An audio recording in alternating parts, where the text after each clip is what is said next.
Welcome, everyone. We're just getting sorted here with some of the details.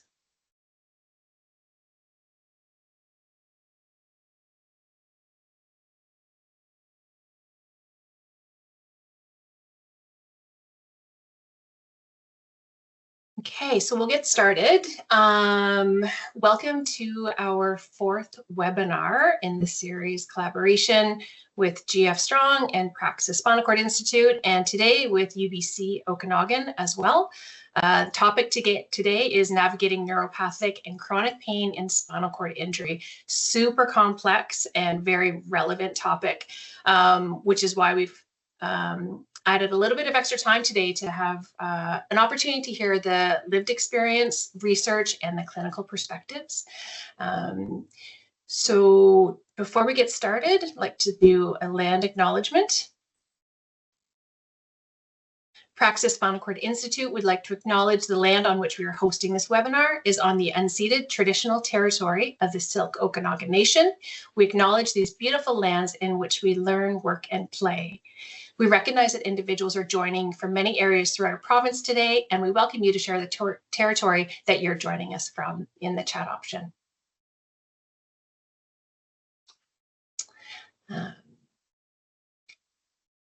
So we're going to be hearing today from Robert Buren, who will be sharing his lived experience of living with a spinal cord injury, as well as research perspective.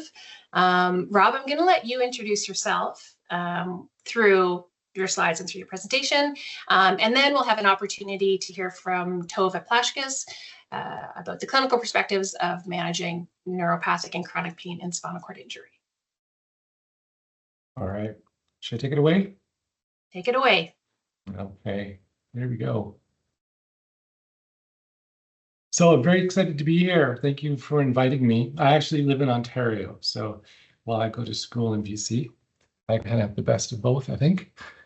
Today's deck is a first one for me, so I'm sharing a combination of my journey as well as my PhD research. So I hope that there's value in this and the things I'm sharing resonate and can be put to good use.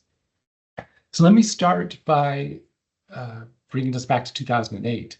This is before my injury. Life was really good. I've been married for 12 years. Sabrina and I have two beautiful young girls. My career at Microsoft is taking off, and all the things I love to do, I'm managing to find time for. Riding motorcycles was truly my passion. Anything that goes fast gets me excited, and so I love to do that. If it has two wheels, even better. And I was an avid cyclist, so grew up on a bike, liked to road ride, and on the weekends, I would do a lot of mountain biking. And so in October of 2008, I was out with a buddy, and we came across this jump that had been built on this tree that had fallen. And without thinking much, I took the jump, landed the wrong way. My head hit the ground, and Sam's mouse is on the back of your chair. Sam's mouse is on the back of your chair. So then, sorry, I've got some people chatting there. If you can mute, that'd be great. I ended up waking up in the ICU. There was a doctor looking at the X-ray of my back. I broke T11-12. The spinal cord is, of course, in the back of that. My paralysis went up to T7. So I was flown to Hamilton General, spent a couple of weeks there, and then off to Lyndhurst in Toronto. My rehab experience, I actually wrote a lot about it in a book, sort of the raw reality of what it's like to go through that. I could probably talk all day about it, but I'll just keep it really short. The important thing about my rehab experience that I want to share with you today is how I remember being in bed, and I told the doctor I thought I was getting feeling back in my legs, maybe. It was a tingling sensation, and I was kind of optimistic that this might be a good sign. I am a complete injury, so the doctor was quick to say, no, that's neuropathic pain. And then, not knowing what this was, he said casually, oh, there's really no cure for that, and it only gets worse. And I remember going online right away after the doctor left. And the first thing I saw was also known as suicidal pain. And so from day one, I was told that this is a bad diagnosis and it's just going to get worse. But you do what you can and you carry on. So I went home quickly from rehab. I had a lot of reasons to get my life back to normal. And so I put my head down and focused on doing everything I could to regain a normal sense of life. So I got into as many parasports as I could and tried triathlon. I was able to go back to work at Microsoft almost full time. And I would set these goals and I would tell everyone I was going to do them and I would work and I'd do them and I'd share that and then pick the next one. So things were going really well. The first couple of years of my rehab, I was accomplishing a lot. But by the end of 2010, I realized that the same endurance that I might, apply to having the strength to do a marathon, it didn't work when it came to neuropathic pain. And so I kind of hit a wall there where I decided, what, in 2011, I would stop working and training and all that and just focus on my pain. I was going to try to solve this. And so I would measure my pain 3 times a day in any kind of variable that I thought was related to my pain. So I looked at diet, caffeine, and that just didn't really do much. I looked at, I did chiropractic and massage therapy. That helped a little. Things like Reiki and hypnosis, I just fell asleep for there. A friend of mine said, you have to try this acupuncturist. She's hardcore, but she's amazing. So I went to Toronto and I tried this acupuncturist. That ended badly when one of her needles punctured my lung. So needless to say, I didn't go back to her. And then it even got worse when the meds that I was on, I was trying Lyrica and gabapentin and nortriptyline, all the common ones, different dosages. And I just found myself, I was driving around town wondering, could I kill myself? And when that happened, I knew I had to stop what I was doing and go back to the way it was before. And so I thought, of all the things that I've been trying these 8 months in 2011, what's the one thing that seems to help me the most? And without a doubt, it was exercise. When I was working out and training for things, even if I had pain that day, when I was working out, I didn't feel it. And I slept better and I ate better.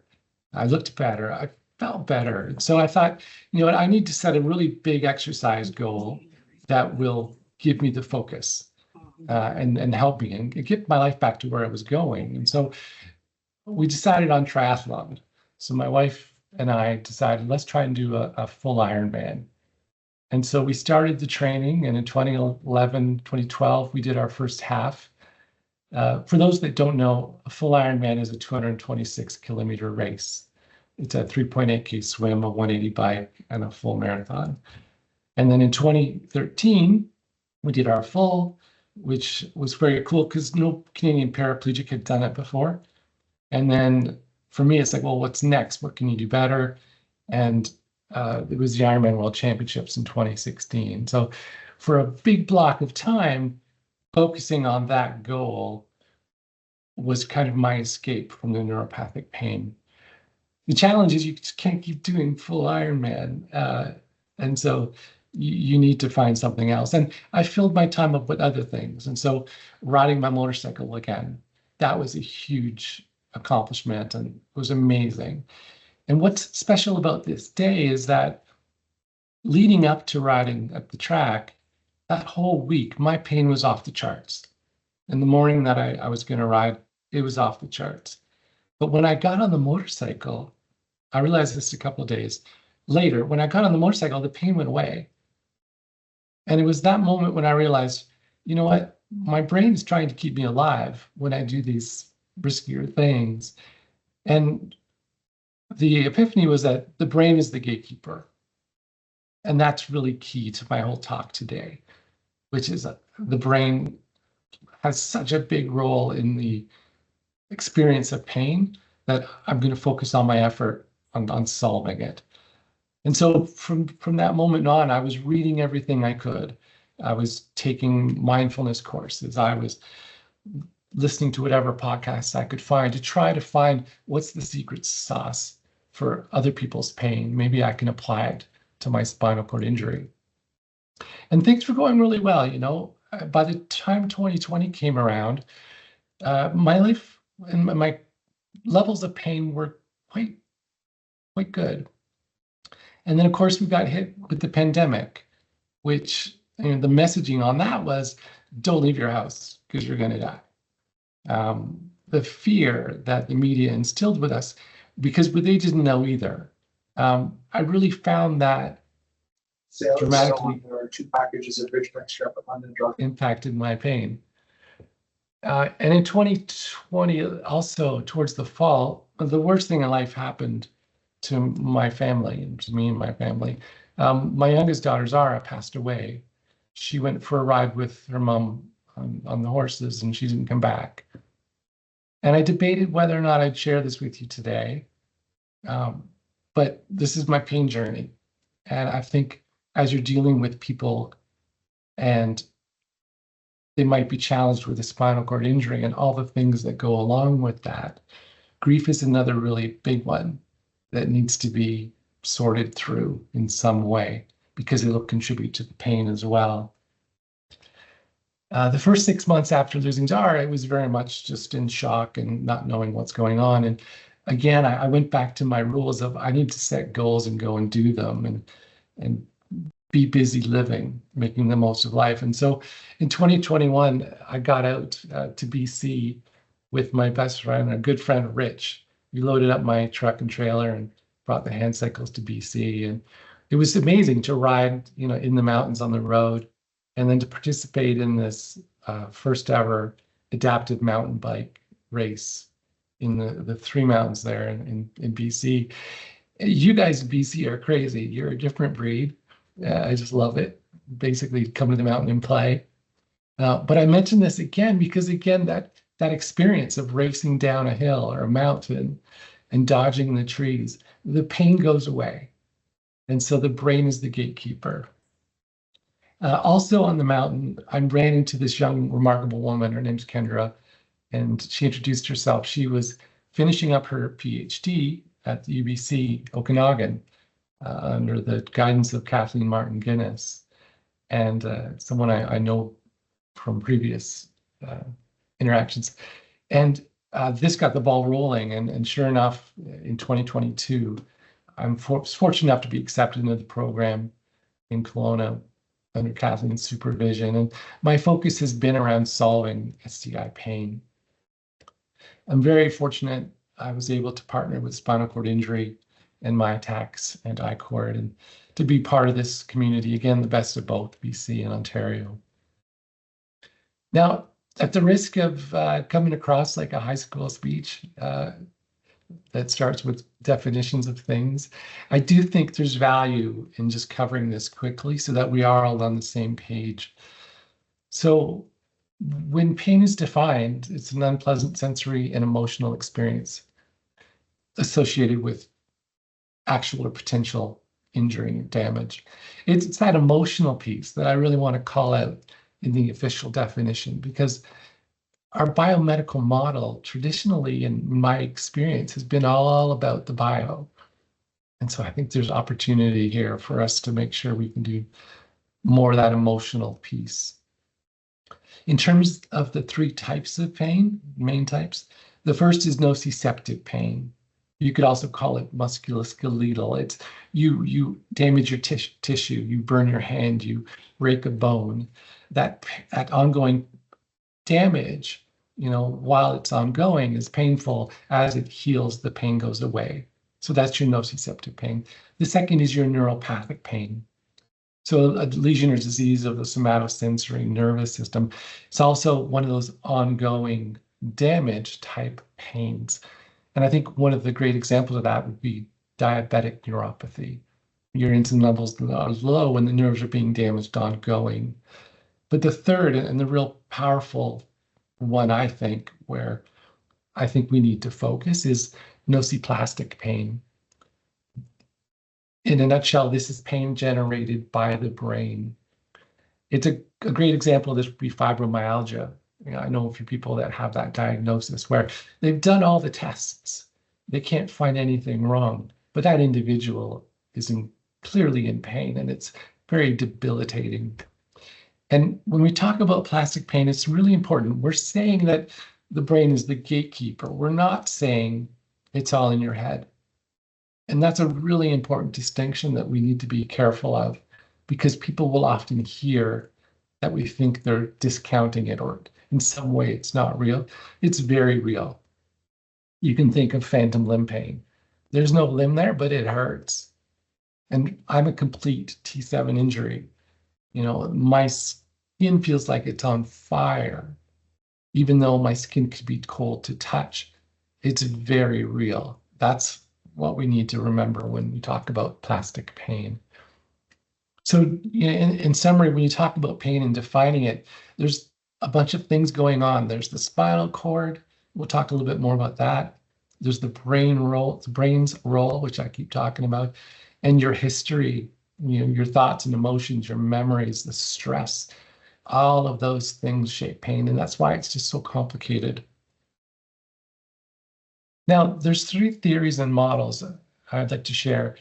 They've resonated with me in my research, and I think you might find something from these that you can use in your work. The first is the gate control theory. So this came out around 65 from Melzack and Wall. And this is an interesting theory. So we're all aware, if you bang your elbow, let's say, or your arm, we have this instinctive reaction of rubbing the skin. And what's going on there? It's like that rubbing, like the pain goes away. And Melzack and Wall, they dug into this, and they figured out, like, scientifically, there's delta and beta fibers and C fibers, and basically what's happening is that sensation on the surface that gets through, the nerves get through to the spine faster than the injury. And the gate in the spinal cord, it's also known as the dorsal horn, it opens and closes. And so you can actually close the gate by stimulating or soothing yourself by getting those pressure points.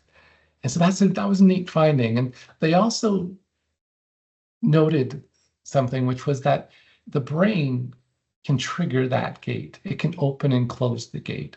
So if you think of adrenaline and people doing superhuman feats, someone breaks their ankle in a hockey game, but it's the playoff and they don't feel it to the end of the game.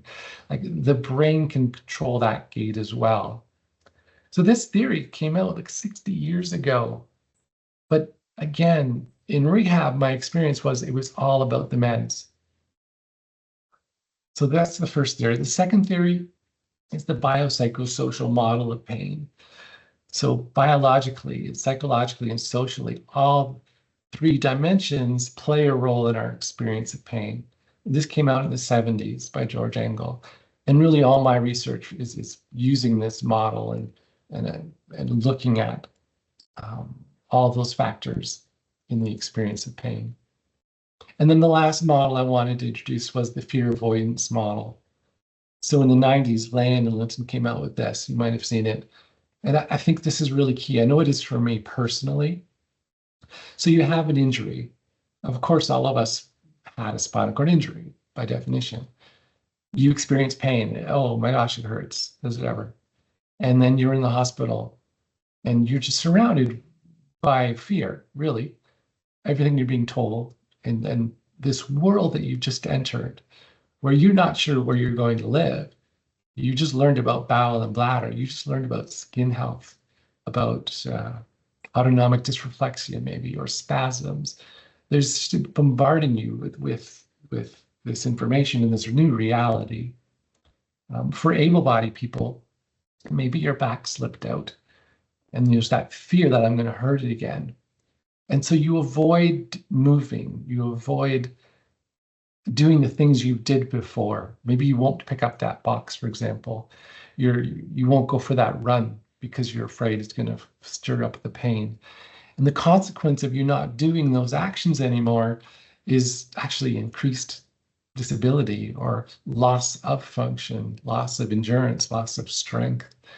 And that turns into this spiral downward where that fear keeps you from moving, and not moving actually makes the pain worse. And this hypervigilance, I know, especially after COVID and losing Zara, I was nervous for everything. I mean, I had in some ways struck by lightning twice, right? I had that spinal cord injury, and then I lost a child, and I can see fear miles away. If someone drops something, my startle reflex is through the roof. It's almost like I'm wearing a dog collar. My body will fill with pain. And so how do you avoid this spiral? Well, we want to get to that no fear place. And you do that through confrontation of your fears, confrontation from your emotions, things like anger, for example. There's a course I took which was called Emotional Awareness and Expression Therapy related to pain, and it's getting out those angers that you might have. There's a Dr. John Sarno. He's really a visionary 20, 30 years ago, and he really felt it was repressed anger amongst individuals with lower back pain. It's like, it doesn't matter what your scans say, only half the people with slipped discs have pain, and half of them that have pain don't have slipped discs. It's that bearing those emotions, that down and in is toxic. So we have to get them up and out. And so all of those ideas are, I think, well positioned in this model, and something that I'm excited to actually look at it in more depth in my upcoming intervention. So those are the three models. And so when I present them and you look at them and you think about them, maybe there's ways in which you're dealing with individual with spinal cord that you can help get us over to the right side of recovery. So my research, my dissertation really built on three big studies or projects. The first was a scoping review. And so I wanted to do something unique, which was, I don't care how you came about having neuropathic pain. I want to know if you did some kind of psychologically based therapy like CBT or mindfulness, did it help you? And so I searched all the databases that we have, and I looked at around 1,700 papers, and I distilled this down. There was 22 articles from 20 studies, and it was really interesting. So the causes of pain were diabetes, cancer, spinal cord injury, and then a couple stroke and fibromyalgia. And the therapies used, there was 6 primary. So CBT, which is cognitive behavioral therapy, ACT, which is acceptance commitment therapy. It's really a version of CBT. Multidiscipline, so people made their own, leveraging psychologically based theories. I included mindful yoga because I think it qualified, and Qigong, which is really the pressure points and tapping and finding relief through there. So when I did the analysis of these papers, a few things jumped out. So research-wise, it was a complicated study because everyone used different measures of pain and health-related quality of life. There was over 100 measures used among these 20 studies. So it's really hard to compare apples and apples. And that's too bad, because I think if someone were to take this research and group it together, we could progress what's been learned. And even though it was a scoping review, and we can't lean too heavy on the stats because we didn't analyze the stats with too much depth, it's worth noting that 85% of the studies showed a reduction in neuropathic pain. So there's something there. There's something there that needs to be pursued even more. But interestingly, none of these studies sought to cure pain. They only sought to reduce the symptoms of it. And not many of them did a 12-year follow-up. So pain reduction is important, but I really want to cure. And so there's a couple takeaways that I have from this study, and it's currently in review to be published. And I do hope I can share that with you and all the data in the upcoming months. The second study, I've just finished the analysis for. This was a Canadian survey of spinal cord injury and pain. And so I went out, and some of you might have helped me or heard about this by passing this on. The dependent variables I looked at was the type of pain. So D and 4 really measures, is it neuropathic?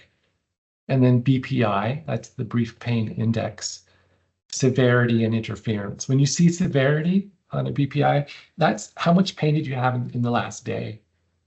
If it's interference, it's looking at how did it interfere with your life over the last week.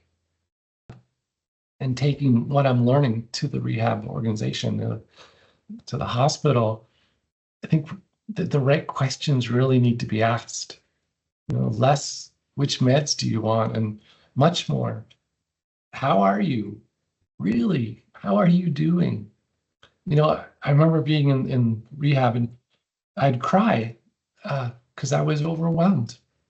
And the nurses did not have the tools in their toolkit or the time to even ask me how I was or why I was crying. The response was, you should see the psychologist or you should see the social worker. And that was a lost opportunity. And what else can be asked? How can we get you moving? I mean, the more we can move, the better. And when are we getting together? Whether it's peers or friends, family, that social piece is so important. And when you have that injury, just every time you go out, it becomes a thing, which is, can I get in? Can I use the washroom? Is this going to be a scene? So we don't get out as much as we probably should. But that's such a part of our healing, I think, and as well as our experience of pain. So my research, it keeps coming back to this model, the importance of moving, of interacting, and emotions. Now, my studies, they've confirmed. So there's all this published research out there. There's tons of evidence amongst all three of those dimensions. And my survey data, it confirmed, the data confirms that loneliness and social pressure, that increases pain. And the respondents acknowledged in their survey that they know their emotions are connected to their pain. And they know that exercise can reduce their pain. We all know about these tools, and you probably are experts at delivering these tools. And Joe's going to share with us other tools that exist. BC's got a really good collection of them. And so when I see this and we know this, I just have to ask the question, what is missing? Why aren't we getting better as a group? And I have some ideas, is it that education is seldomly delivered by those with lived experience? I know none of the work I've done outside, it's been really led by someone with SCI and neuropathic pain. Is it that the programs that are being delivered aren't being followed through? Like here's the info, go and run with it, but there's no plans, there's no accountability or customization or ongoing coaching. Maybe that's the gap between the knowledge and the pain. Maybe it's that no one's suggested that SCI pain may be curable. And so maybe I'm the first to say it. I would truly believe that we can figure this out. I think we have to. And maybe it's just individuals would rather wait for a quick fix than do the work. That was me for a long time. If there was a pill that I could take and there were no side effects, rather than do the work, I'd be pretty tempted to take that pill. But it doesn't exist. And I don't think there was ever going to be one. So maybe it's a combo. Maybe it's all of these. I think it's important to remember that individuals with SCI are resilient, happy, and accomplished. SCI peers regularly mentor others with SCI to live exceptional lives, and coaches lead para-athletes to excel in every sport. Educators teach students of all abilities to get to the highest levels. So maybe we have to rethink our approach. And that leads me into my intervention that I'm putting together right now for the fall. I think maybe we can make this a behavior change problem rather than a tools issue. I think there's something there. What if a program felt more personal and practical and empowering, developed by us with SCI and pain, for those of us with SCI and pain? Maybe targeting that motivation to change behaviors is the key. And so the intervention I'm putting together is going to be all these tips and tools that I've found most helpful. And I'm tapping into my network as well from others, because I think these two pieces of the puzzle, that mind-body piece, the brain is the gatekeeper piece, and then the musculoskeletal piece, because we do have pain, we push, we fall, we are using our upper bodies for everything. We need to manage that at the same time. And so we can look at this model again, which I think it's important, that fear avoidance model. And I did a quick search for SCI education. There was a lot of resources. There were a lot of resources. And I looked at this and I'm like, you know what? Can we do education, but without the fear this time? And I was thinking, I was creating this deck. It's like, what are the things I've been told over the years? And it's a good list. I mean, the first thing I learned was you'll get skin sores if you don't move enough, and people die from skin sores. Okay, so you should be active, right? And do lots of active things. But then I was hit with your bone density is disappearing. I know mine was down 30% on the first scan. So be careful not to break things. Okay, well, that's not ideal. Don't want to hear that. For sexual function, I can give you a little blue pill, but be careful of priapism. Okay, so you're supposed to get an erection while worrying about it working too well. Like, how's that going to help you? I don't know. In rehab, the nurse said she was pushing stool softener like crazy because she didn't want to do a digital stim for my roommate who had quadriplegia. And she was saying, you'll vomit stool if you don't take enough laxatives, which is absurd. And talk about more fear.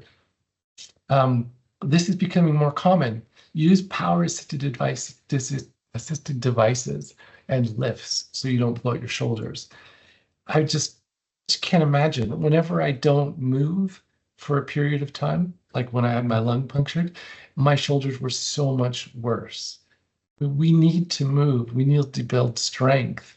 If you can do an Ironman and without injury, we can push ourselves as much as we can push ourselves. But to not do any of that, I think is dangerous advice. And this is another classic from the urologist. UTIs are common. Don't let them progress too far because you can damage your kidneys. But don't take antibiotics too frequently because you're going to become resistant to them. And so, individuals with spinal cord injury, we're just constantly being told to view the world through a lens of danger.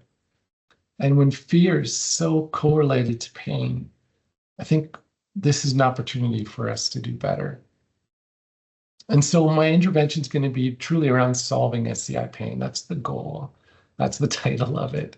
So I'm going to be doing 7 weeks of intervention over 10 weeks. So it'll be group education and individual coaching. It's a small sample of 10 people, but N of 1. It's really about the individual and what works for that person. And I'm excited. So there'll be a lot of check-ins. There's homework. I think if you want to do a marathon, if you want to do something of significance, you have to commit to that and do the work. And I think getting rid of your pain is also the same bag. So I'm looking for individuals. So if you do have clients that you think are at that place where they're ready to do the work, they're open to the idea that maybe it's not the fact that I broke my back that is turned this pain from initial acute injury to chronic pain. This is my email address, and please do reach out. And when this does get accepted for ethics and we're ready to move forward, I can share with you all the details. I think one of the questions, we'll be asking people is, how badly do you want to solve your pain? And I know for me, it's a priority for sure.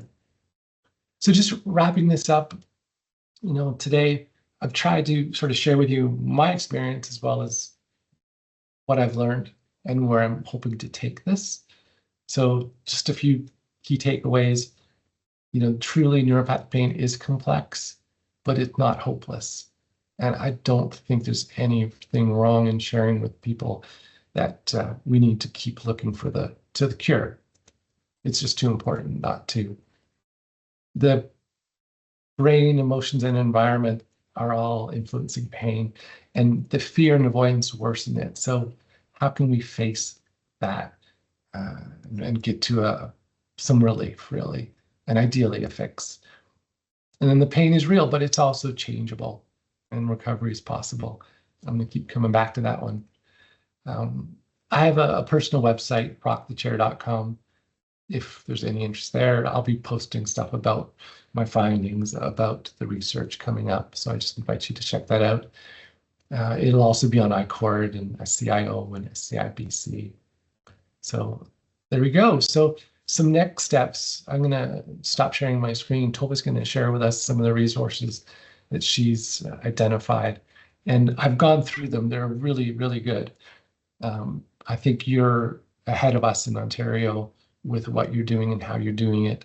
There is some coaching and self-management, and I'm excited to see how those work for you. And we can incorporate the best of what we're doing. I'll leave you with this quote.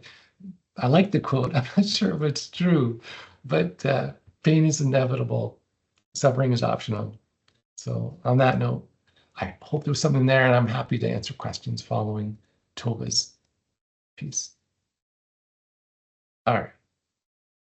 Well, I'm going to call that a very tough act to follow. Thanks so much, Robert. It's just so amazing to hear you talk. And I have a few things I had to sort of hold my look away in shame about how much maybe fear I'm using to convince my patients to do pressure reliefs and those sorts of things. So something to for all of us to take away there. Just a second. All right. So I'm going to try not to spend too much time on this just because we want to give time for questions and discussion. I'm going to start here, with some resources for your patients. I spoke with Ryan, who's our SCIBC rep here at G.F, and we talked about what resources they have that they can share. I think, as Robert said, staring at the four walls of your house and thinking about how much your pain is terrible is not going to make it any better. Really connecting with peers who understand what they are going through and avoiding that isolation is just so key. They have events that are virtual. They have events in person in different regions all over the province. You can call them and ask for a peer to connect directly with your patient. And this doesn't have to be a new injury, or it can be at any stage, right? People kind of forget there are other people out there that have gone through, not just an original injury, but yeah, they've been through pressure sores and their equipment changing and their needs changing. So I think peer connection is just so valuable. Another resource that the CIBC has that I think is just really important and sort of somewhat in line with the research that Robert's doing is peer health coaching. I really think that this is the direction that a lot of healthcare is going to be heading. We know that behavior change is hard. When we have coaches, we as healthcare providers can be those coaches to some degree, but having someone that connect with them as many as 8 times, and they are trained in brief action planning, motivational interventions, those sorts of things. And they've worked with some amazing research that's happened in Ontario as well that I won't spend too much time on. And I did talk with the team that does this work, and they are happy to take referrals specifically around pain management. You'll see the QR code there, but it's also on their website. Yeah, taking care of your mental health is just so key. And I think the cost of that is always a barrier for a lot of our clients. So I think there are some options there. So you may have seen the BC Government Health Starts Here website. And then there's also this listing that that's more Vancouver based. You'll see there that is really focused on the Metro Van area, but there are some virtual options there as well. And then just adding on to, I think probably after listening to Robert, we need to update it a bit, but our website, livingwithsci.ca, which is a G.F. Strong SCI-BC collaboration, does have some resources and some thoughts about the ways to talk about pain. I spend a lot of time, I used to do this in patient education, explaining to people that one of the skills you need to learn as a person with a chronic illness is managing your healthcare providers. So learning to talk to your doctor about what kind of pain you have. And, I don't know that it's so important for pain management to know all the words, but you need to be able to effectively speak to your healthcare provider. So I do go through that with them, and helping people navigate healthcare is something that you can help them with for sure. I sort of come from the Lorimer Moseley school of thinking around the sort of change pain school of thought, I guess you would say. They have a website that's more client focused called Tame the Beast, which I really like. It has some stories, some videos that can be a really nice place to start with your clients to think about how to think about chronic pain in less of a medical model, more in a holistic thinking, more in a let's figure out how to manage this sort of way rather than worried so much of the mechanics of it. Self-management programs are also available. You may know about Self-Management BC. They have a chronic pain self-management program, and also I realize I didn't put any references to him in here, but some of you may know Mike McGrath, who is an anesthesiologist by training, but also a person with lived experience. He's very involved with Pain BC, and they have lots of great resources for clinicians and patients, one of which is their Live Plan B or Live Plan B Plus, which is all about sort of brief action planning in terms of getting to know and managing pain in a much more action-focused way. And I believe it's free, and I've looked through it, and it's great. There's other chronic pain management apps and things out there. There's this one called Curable. It's sort of like, I don't want to call it AI, but a little more like sort of back and forth auto chat type of thing that's been done by a group of physicians and other practitioners in the States. I haven't used that one quite as much, but I've heard a couple people say that they like it. It does have a cost associated with it.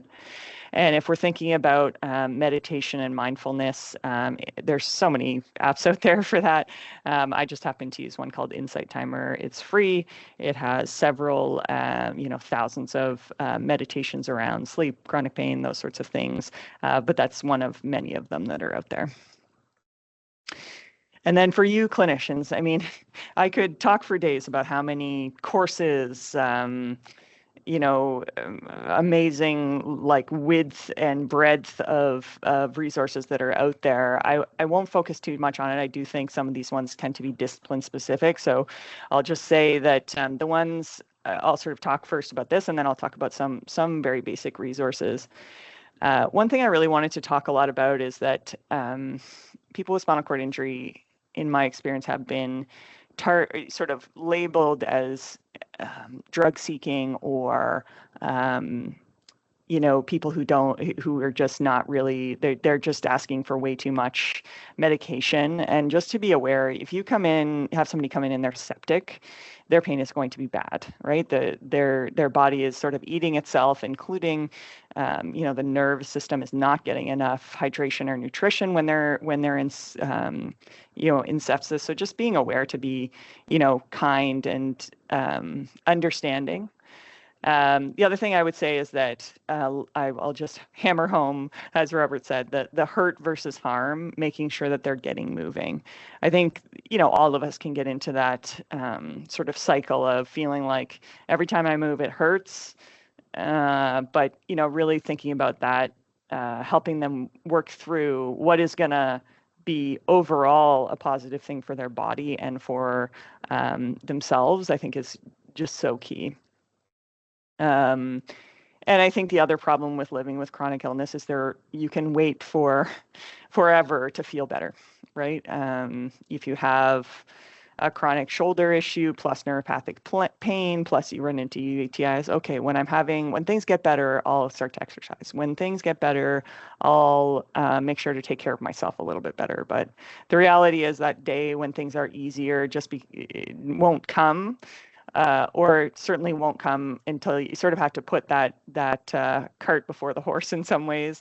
You can't just wait for things to get better. You have to action that, and you have to help them to do that. And I think that's what can lead to improvements in quality of life while still dealing with chronic pain.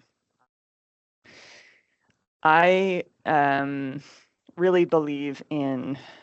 I come from maybe an old school. I believe in enforcing uncomfortable conversations. I think when we're in a situation where you're dealing with whatever, they're in for sepsis, they're in for a pressure sore, you're dealing with one part of their body, taking 5, 10, 15 minutes to have a conversation with them about the bigger picture. I'm noticing that with these recent changes to your health, it sounds like you've been isolated. Does that sound true? And are you interested in being connected to a peer to try to change that? So I stole this method from the sexual health clinicians who use the 3-step method. I'm hearing you say something. Does that sound like something that's important to you? Or is that something am I hearing that right? And can I connect you to somebody who knows more about that? So using that 3-step method, you can use that for anything. But I think in the context of people dealing with multiple health issues and chronic pain, it can be a 2-minute, 5-minute conversation that can really improve their quality of life. So I encourage you all to push past that discomfort and really connect them with some of the resources we've talked about today, encourage them to push back against the hopelessness and the this is just the way things are. I think that is a good point for me as a clinician to I've sort of maybe accepted too quickly or accepted too much that pain is going to be ever present for some of these folks. I think we can push back against that notion to a degree if we're willing to approach it from the way that Robert approached it today. So really thinking about those uncomfortable conversations and how you can help people with small moments where you actually look at them as a whole person. So as I say, there's so many educational resources for clinicians. The 3 I'll point out, SCIRE Professional, so the Spinal Cord Injury Research Evidence, has some great, if you really are a research nerd like maybe Robert and I are, just on what are the interventions that have shown promise in the research and want to read more about that. We're looking forward to seeing Robert's work there soon, but until then, there are some lots of research out there that all of this is SCI focused. So I do think it's fair to approach chronic pain in a bigger picture. So you don't necessarily have to only focus on the SCI literature. The other one, as they say, NOI group is coming out of you may know it as like mirror box therapy, explain pain, like looking at all of that bigger picture again of that biopsychosocial model of pain, the Lorimer Moseley, the Australian group approach to managing and understanding pain, and they have an on-demand course that you can access at any time. And then Pain BC has courses. They have really amazing webinars, things that are accessible on a as-needed basis. They just have it all up on their website, and I was sort of digging through there and I was like, oh, I want to spend some time watching that. It's such a difficult topic to talk about. And I think the more you can center yourself within a true understanding of it and not sort of shy away or say that's the CPAS's job, that's the anesthesiologist's job, that's not my job. I think we can all sit here and look at each other and say it's everyone's job. Don't do that thing that Robert didn't have in the middle of the night or the middle of your physio session or the middle of your if this comes up, to be able to speak about it and feel confident that there are things out there that you can help your patients with. I think those moments can really make a difference to someone's quality of life and to their success and their ability to participate. I'll talk a little bit about when somebody says, well, send me to someone who can help me. There's lots and lots and lots of pain clinics out there. You're going to see lots of words around it. I won't speak too long about this, but just to say that if you see the word interventional, they're generally speaking going to be injecting something somewhere. I would recommend, if you can, if you are going to make a referral like this, to look at an interdisciplinary clinic if possible, just because they, again, not focusing in on what can I inject, what drug can I look at, those sorts of things. I think having a bigger picture, if you have someone that needs that bigger picture, thankfully at GF, we are a provincial program. We tend not to take referrals where it's chronic pain alone. We want to look at them as a bigger picture. So we'll take them like in our interdisciplinary clinic for a review of all systems, because I think all of the systems belong together. So I would just say, we can't take every referral if someone's in just about their pain, but we do feel that a general review, including their pain, can have a lot of value for their physical and emotional health. Our physiatrists and any physiatrists are often involved in pain management. I would say this is a touch controversial to say that SCI is a subspecialty. Not every physiatrist is going to feel confident or comfortable dealing with all of the stuff around SCI. So if it's possible, and we can talk more about that if you like, getting them connected with someone who feels comfortable with SCI, because there's so many systems that interact in this disease that if you just treat their pain but don't manage their spasticity, or if you just treat their pain and spasticity but don't manage their bowel and bladder, then oftentimes you're just missing the bigger picture. And I think through this series, you've all seen that there's so many facets to SCI. So it's looking at having a SCI physiatrist that can look at that bigger picture and be able to manage it effectively is really, I think it's really key. But I'm biased.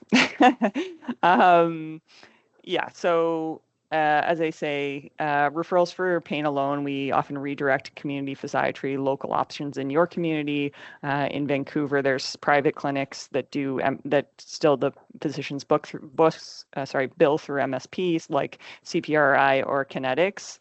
That being said, for most people with spinal cord injury, you are, looking at them as a whole person in any case. So for the most part, they can either be referred to Blussin, which is where most of the outpatient physiatry happens down at BGH, or we can look at it through our interdisciplinary clinic. That's all I had. I'm looking forward to hearing questions, comments, concerns. Certainly happy to share all those resources after the talk. If you all have resources I didn't speak about, feel like I could have talked for hours, but just maybe I'll open up the floor for questions and comments.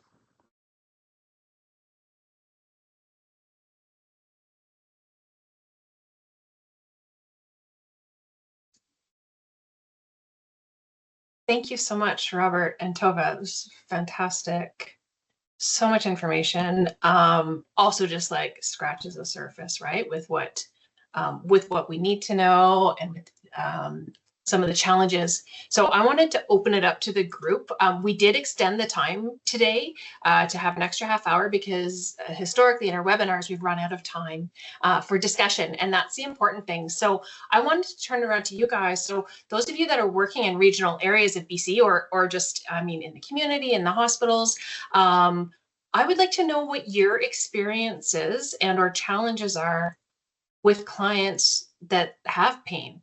And if you've had, challenges that you haven't been able to address, if you've had successes, what has worked? I would love to hear the perspectives from anybody.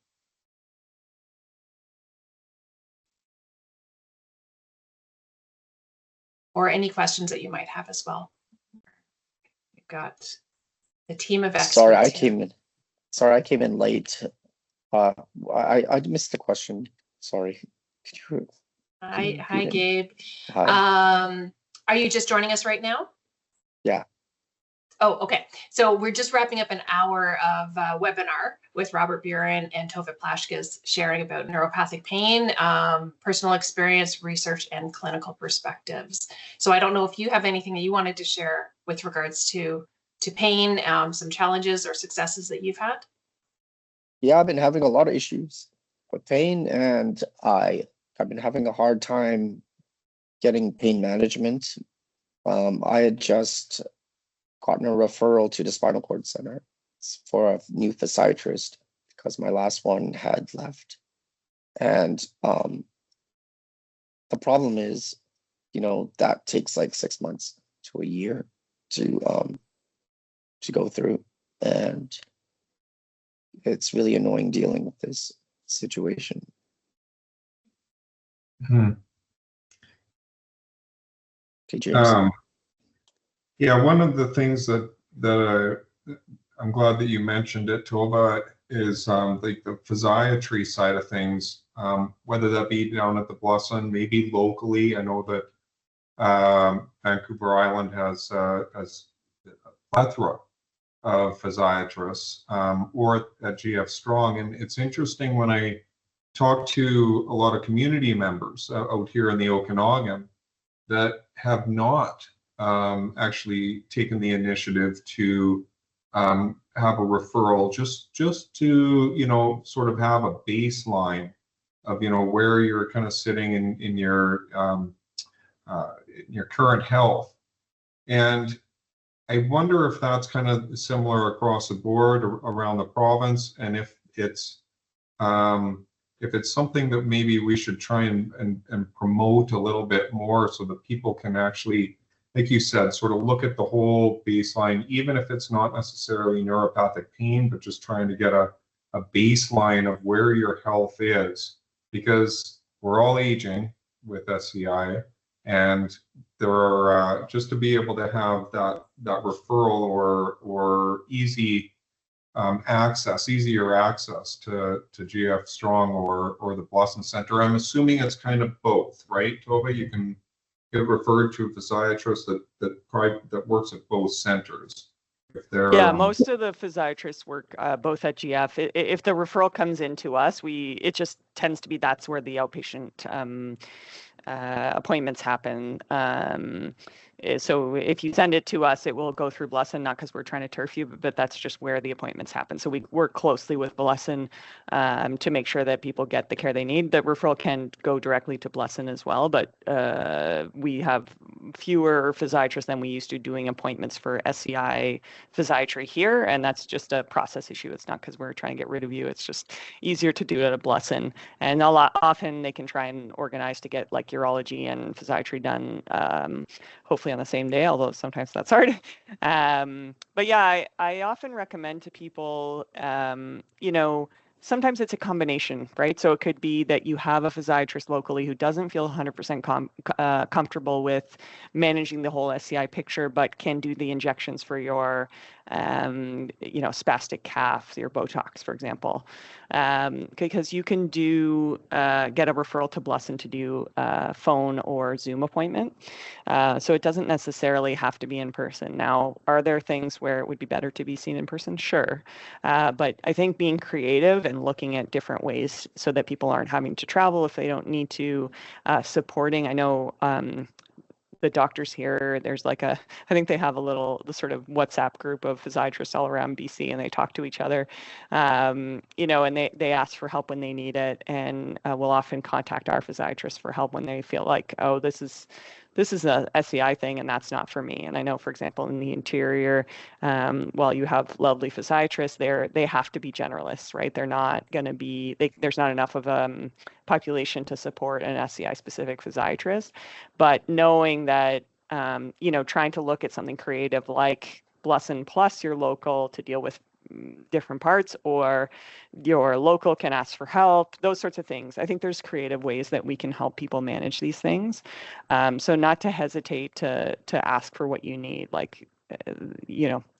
it's okay to advocate for, you know what, spinal cord injury is complicated, and for your patients to say, like, you know what, I think having a review with someone from Blessin over the phone is a great idea. Let's just make sure you've got all the pieces of the puzzle have been looked at.